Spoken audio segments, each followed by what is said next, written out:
Ma'am main stream media कह रही है कि ये इजराइल भी तो कहीं ना कहीं प्रताड़ित किए गए हिटलर के द्वारा, तभी तो वो यहाँ पे आए हुए हैं। हाँ, जैसे कि अब उनका भी जनसंहार हुआ था। हाँ, जनसंहार हुआ था।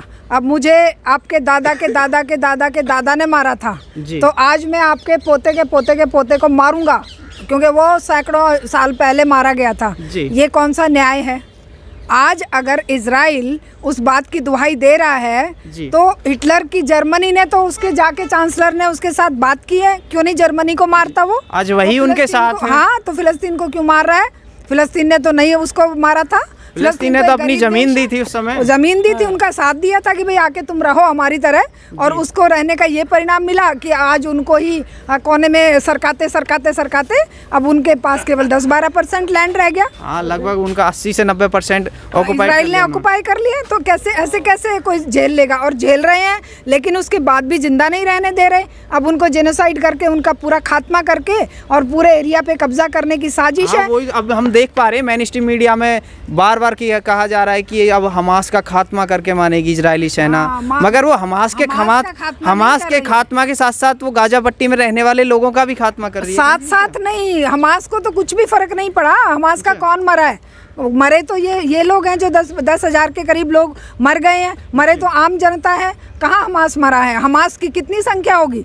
1000 होंगे, 2000 होंगे, 3000 होंगे। तो वो लड़ा के निकल गए। हाँ, वो निकल गए। और वो इतना मतलब कमजोर है क्या इजराइल कि वो उनको नहीं पकड़ पा रहा, उनके बदले में आम जनता को मार रहा है। वही तो मैम इजराइल के लिए कहते हैं कि वो आपको पता है कि बहुत ताकतवर है, 5-5 देशों को एक साथ हराया था उसने। हाँ। आज वो एक हमास को नहीं हरा पा रहा। ये सिर्फ एक पाखंड है, दिखावा है।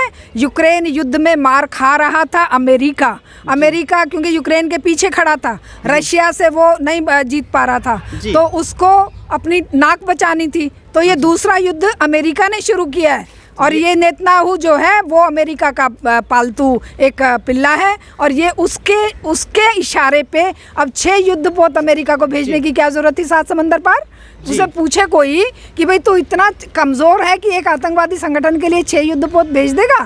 क्या मतलब है? परंतु जो ये इजराइल है उसका भारत के प्रति जो मित्रता वाला वो रहा हमेशा व्यवहार। देखिए, इजराइल का भारत के प्रति मित्रता नहीं है। नेतन्याहू की जो है मोदी के साथ साठगांठ है। मोदी ने पेगासस उससे लेने के बदले वायदा लिया है उसने, नेतन्याहू ने, कि तू मेरे साथ खड़ा रहेगा, मैं जो भी करूंगा काला सफ़ेद तू उसमें हाँ में हाँ मिलाएगा। और मोदी ने वो काला सच उजागर नहीं करना है, केवल काले कारनामों में साथ खड़े रहना है। भारत सरकार तो खुलकर समर्थन भी नहीं कर रही ना। इसीलिए नहीं कर रही ना क्योंकि 77 साल की जो हमारी परंपरा है, 75 साल की, जब से फिलिस्तीन के ऊपर अटैक हुआ, जब से इजराइल का निर्माण हुआ, तब से भारत लगातार फिलिस्तीन के साथ खड़ा है। निरपेक्ष आंदोलन में यासर अराफात, भारत के जो पंडित जवाहरलाल नेहरू, मिस्र के ये जो थे उस समय के मार्शल टीटो, ये सारे, कर्नल नासिर, मार्शल टीटो, ये सारे के सारे गुटनिरपेक्ष आंदोलन खड़ा कर रहे थे। किस लिए? कि भाई कहीं पर भी हम इस गुटबाजी का हिस्सा बनकर और इजराइल नहीं से फिलिस्तीन जैसे छोटे देशों को नेस्तनाबूद होने से बच